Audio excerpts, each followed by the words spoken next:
Hey guys, don't forget to click on the subscribe button and click on this bell button to get all updates about e-commerce, startups, news, reviews, unboxing and everything about online shopping. दोस्तों ये बात तो पक्की है कि बहुत सारे लोगों को वीडियोस पसंद नहीं आ रहे हैं। ऑब्वियस सी बात है क्योंकि व्यूज़ भी कम हो गए, नो डाउट, प्लस डिसलाइक्स भी बढ़ते जा रहे हैं, प्लस लाइक्स भी कम होते जा रहे हैं। मुझे ज़बरदस्ती लोगों से लाइक करवाना पड़ रहा है, यहाँ पे शुभम से और सिद्दीक से, जो वो लोग भी लाइक नहीं करते तो उनसे भी करवाना पड़ रहा है। तो फाइनली मैंने डिसाइड किया है कि जो अपना व्लॉग का स्ट्रक्चर है थोड़ा उसको चेंज करूँगा। जो मैं पहले फॉलो करता था उसी को बैक टू नॉर्मल ले आऊँगा, जो था अपने ई कॉमर्स के बारे में इन्फॉर्मेशन, जो था टेक्नोलॉजी के बारे में इन्फॉर्मेशन, प्लस आपके सवाल जवाब और थोड़ा जो बकवास हम यहाँ पे करते हैं अलग से वो भी इसमें डाल दूँगा। तो चलिए शुरू करते हैं आज का ये फ्रेश एपिसोड फ्रेश तो नहीं, वैसे वही है।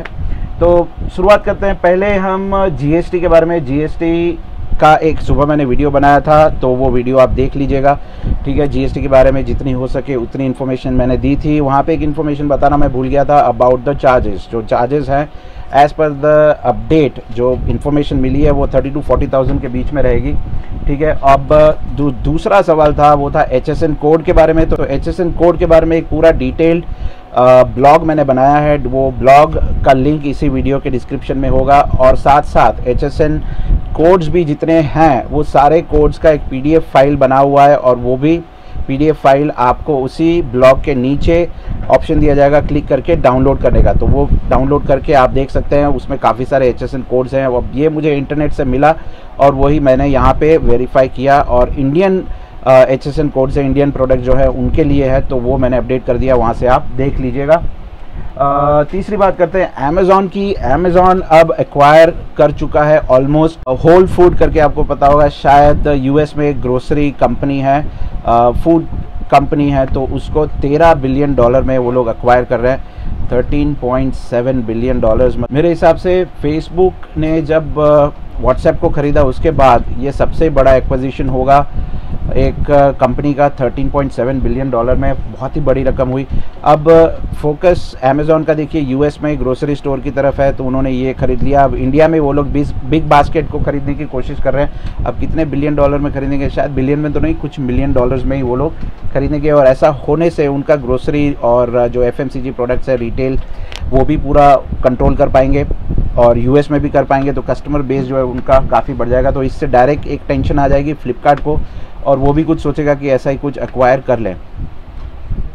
दोस्तों एक मुंबई का स्टार्टअप कंपनी है जिन्होंने एक undisclosed amount as a funding पाया है फ्रॉम UAE के प्रिंसेस से। उनका नाम है शेखा अरवा अल कसीमी। अब वो शारजा और रसल खेमा के रॉयल फैमिली में से है। अब उन्होंने ये फंडिंग इसलिए दी क्योंकि जो कंपनी है, इंडियन कंपनी वेगन फूड्स करके, वहाँ पे मोस्ट ऑफ द जो वर्कफोर्स है वो वुमन है, मतलब 90% वर्कफोर्स जो है वो वुमन है। और वहाँ के जो प्रिंसेस थे वो भी ऐसे इनिशिएटिव में काम कर रहे थे जहाँ पे वो वुमन वर्कफोर्स को ज़्यादा इंकरेज कर रहे थे।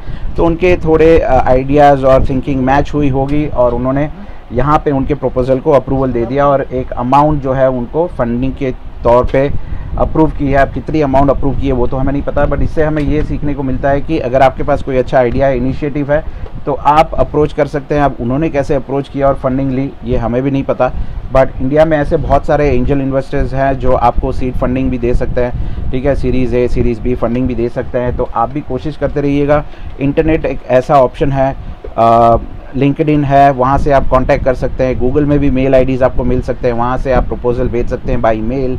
अगर आपकी राइटिंग स्किल्स अच्छी है, अगर आप क्लियरली डिस्क्राइब कर सकते हैं कि आपका आइडिया क्या है, किस हिसाब से है, उसका फ्यूचर स्कोप क्या है, आपने क्या काम किया उस पर क्या वैल्यू अभी तक मिली है कस्टमर्स को, और आपकी कंपनी को क्या ग्रोथ मिली है उस आइडिया से, ठीक है। तो ये सारा एक आप स्ट्रक्चर बना के भेज सकते हैं, प्रपोजल भेज सकते हैं। आप किस्मत और आपकी मेहनत दोनों रंग लाएगी तो आपको फंडिंग भी मिल जाएगी।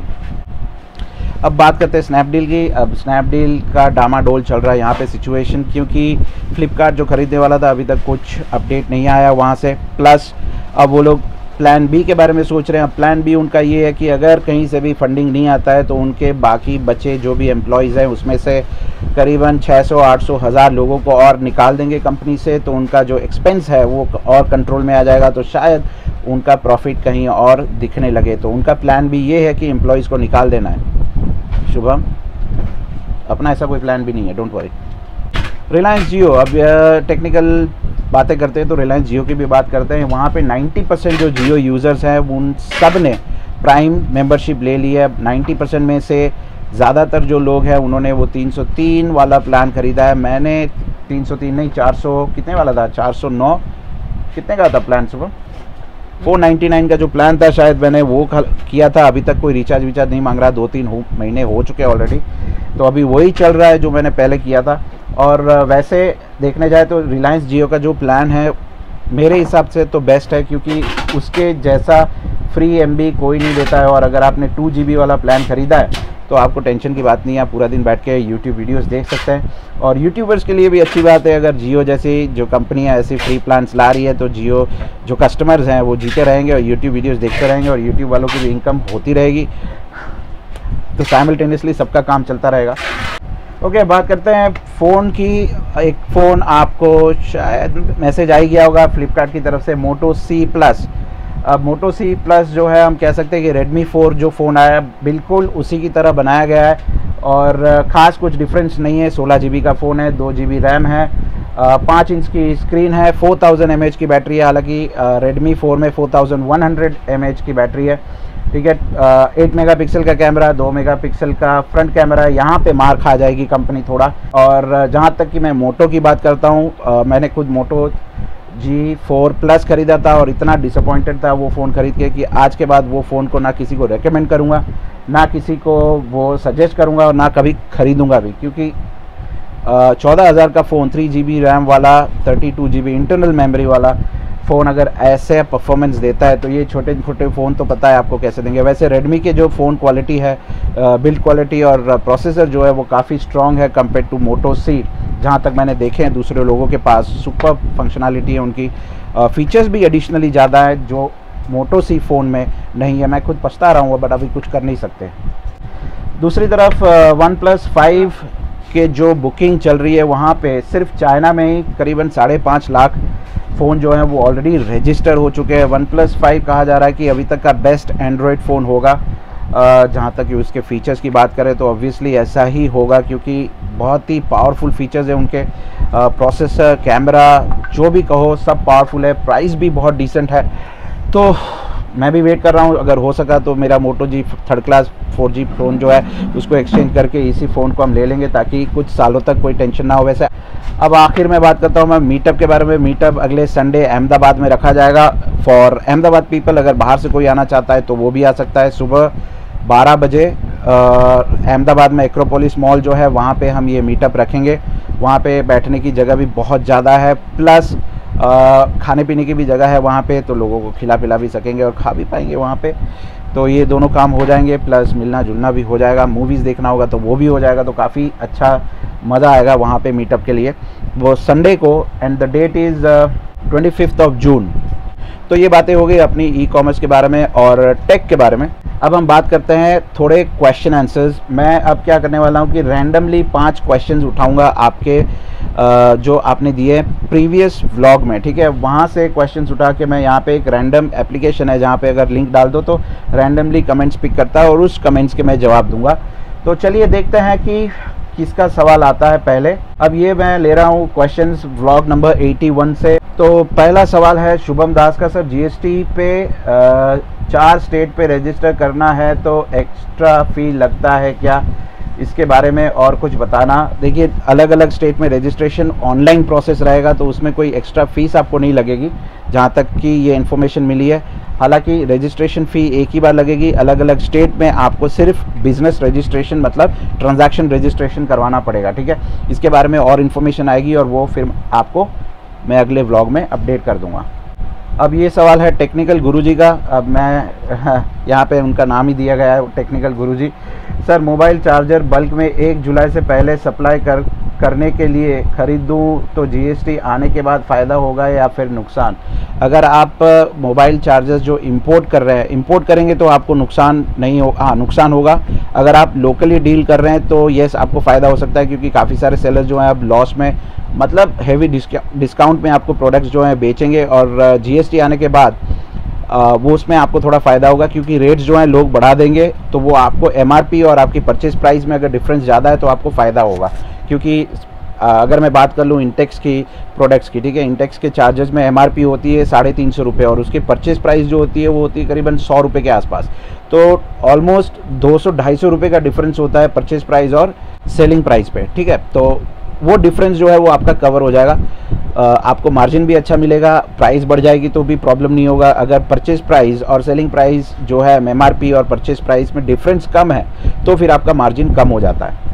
मास्टर क्लास सॉकर का एक सवाल है, सर एफिलिएट मार्केटिंग के बारे में कुछ जानकारी दीजिए, एक वीडियो बनाइए। देखिए एफिलिएट मार्केटिंग के बारे में भी मैं वीडियो चाहूँ तो बना सकता हूँ, और मुझे पता है उसमें व्यूज़ भी बहुत ज़्यादा होंगे, लेकिन रोज़ के इतने अपडेट रहते हैं ई कॉमर्स के बारे में इतनी ज़्यादा जानकारी रहती है कि वो मैं बना नहीं पा रहा हूँ। वैसे बना दूंगा यार, एफिलिएट मार्केटिंग के बारे में बनाना ज़रूरी है, उससे भी काफ़ी इनकम होती है लोगों की। बट उससे पहले आप लोग अपना एक ब्लॉग बना लीजिए, ठीक है, और ब्लॉग में कुछ अपडेट करना शुरू कीजिए, तब तक मैं कोई वीडियो बनाता हूँ एफिलिएट मार्केटिंग के बारे में। तो हम देखते हैं चौथा सवाल अमिताभ साहू का है, these are the buyers who are not satisfied with the refund policy, who ordered the product and review it on their channel and send them back and ask for refund.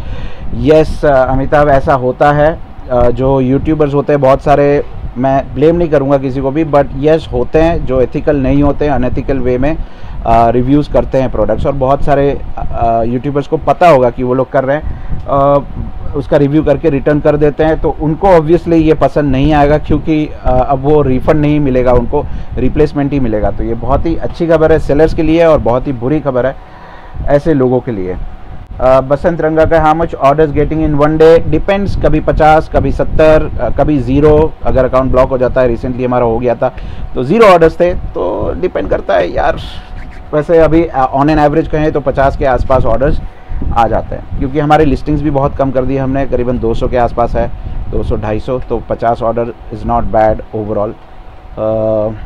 Let's see आगे क्या होता है, अब GST आएगा उसके बाद जो है वो पता चलेगा। तो दैट्स इट दोस्तों, आज का ये फॉर्मेट यहीं पे ख़त्म। आई होप कि आपको ये पसंद आया होगा। अब कुछ ऑफिस की झलकियाँ आपको देखने मिलेंगी इस वीडियो के एंड में, तो कोई भी सवाल हो आप कमेंट बॉक्स में डालिएगा, मैं नेक्स्ट डे के व्लॉग में उसको अपडेट भी कर दूंगा, और अपने अगले व्लॉग में भी उसको हो सका तो आंसर में दे दूंगा, ठीक है। So that's it, thank you and have a nice day, bye bye. तो भी थोड़ा दिखाओ कि ये डिले कैसे चेक करते हैं हम, थोड़ा इस तरह। तो यहाँ पे ट्रैकिंग नंबर मिला, ट्रैकिंग नंबर हम यहाँ पे डालेंगे और सर्च करेंगे तो ये प्रोडक्ट पता चल जाएगा। ठीक है, ये क्या हो गया, ये ठीक है। दूसरा